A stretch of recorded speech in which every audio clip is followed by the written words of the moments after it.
Hi, this is John from the Christian Century, and I'm joined today by poet Kathleen Wakefield, who wrote a poem that was recently featured in the Christian Century. We are going to read and talk about that poem today. But first, let's say hello to Kathleen. Hello. Why don't you tell us a little bit about yourself? Well, hi, John, and I'm um, a poet. I've been writing, since I was a child. I've taught creative writing at the University of Rochester in the Eastman School of Music, and in the schools, shared poetry in public libraries where I've worked for most of my working life has been in libraries. So I've also been singing since I was a child, and so that's it, that's one of the ways that this poem came about because of my love of music. Yes, well, speaking of the poem, why don't we just go right to the poem? Would you go ahead? Would you read the poem Passagio for us? Sure. Passagio, from the Italian, passage, passing, a crossing, the transition between vocal registers. Every singer finds that rift in their voice, let's say B for you, D flat for me, that refuses breath passage, forced to a rasp. You have to find a way to get where you're going, as if nothing difficult is going on. In Purcell's song, The Blessed Virgin's Expostulation, Mary discovers the adolescent Jesus has disappeared to who knows where in the temple, her anxiety too large for her heart to hold. Her voice climbs to that place where all hell breaks loose. Where is Gabriel that visited my cell? Where is Gabriel? Gabriel, Gabriel, she shrieks. Wild declamation that could at any moment tear her voice into shreds. Of course, she settles down to a kind of modest wonderment, passages of exquisite ornamentation, but it is her unbeautiful cries we remember. Thank you, Kathleen. Really beautiful piece. So I wanted to ask you first about the song. I mean, this poem seems to be responding to this song by Henry Purcell. And I did not know the song until I read your poem. And then I looked up the song and listened to it. And it is really a powerful piece. I'm curious, how did you come across this song and what made you want to write a poem to respond to it? Mm. Well, I came across it and I was taking voice lessons and I was singing other works by him, and this was one that my voice teacher had sung and she introduced me to. I never sang it. I don't think I could sing it at this point. I don't know if I could have sung it then, but I just love his music, both his church music and his opera music and sacred music. Um, so it came about from hearing it, and it just blew me away. There's something, even this piece, it struck me differently than his other work, and it's that range. I mean, the poem goes from the depths of the singer's voice to very, very high, and it's constantly moving around. Um, and there really is a quality of almost hysteria in certain parts, which um, really was sort of, I found, sheer genius in terms of working with the text and what the poem was about, and it spoke to me personally. So I come back to it periodically. Um, and I think also because I was dealing with that issue of passaggio in my own voice, trying there is a particular part of my voice where I'm more of a mezzo, not a high soprano. So I always get very anxious when I'm moving into the higher soprano range. And so working on it with my voice teacher, which is partly a work on vocalization and technique, but it's also psychological because you're scared, and you have to get beyond it. So I I think for me, and I had a wonderful voice teacher who said you can never make an ugly sound with your voice.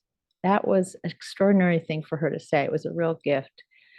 Um, so I think I was thinking, about my own singing very egotistically, but also thinking about those moments, like you say, where we are speaking, we're in the midst of people and we're talking, and our voice, there's some kind of emotion that we're experiencing that we don't want others to know about. We're keeping it hidden, and our voice wobbles, it breaks, it's uncomfortable.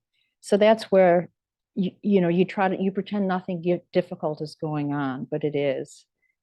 And yeah. Yeah, that makes sense. So I've written almost no poetry in my life, so I don't really know how one goes about writing a poem. Would you tell us a little bit about, do you have a process, or how did this particular poem come about? Well, I can't say I have a process. And I think, it just happens sometimes. There's an image, there's something. I write a lot about the natural world too. So it's an image or a sound or something that someone says. It's an echo of some kind of experience or an inner feeling that grabs me, and I want to try to find, the words for it.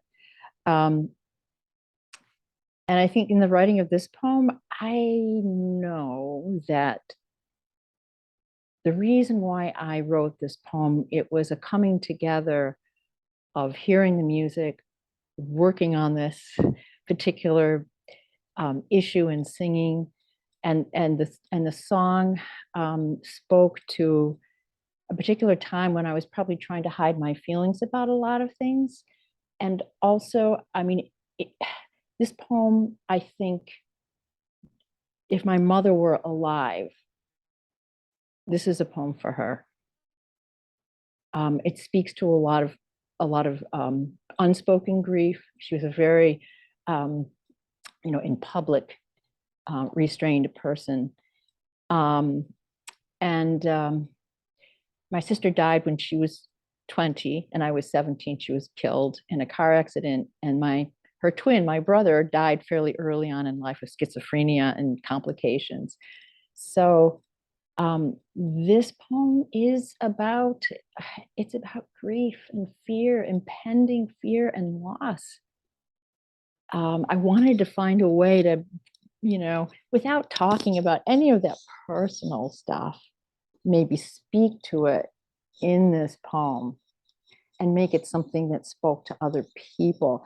I don't think you have to be a Christian or a spiritual person, or I think every human being is spiritual, but you don't have to have a particular spiritual disposition of a certain kind to not have experienced something like this. The child is missing. Yeah, wow. Well, I think your poem has spoken about a lot of those things without naming them, but I appreciate that you have named some of those things for us here today, in this chat. So thank you for talking about that, Kathleen. Yeah.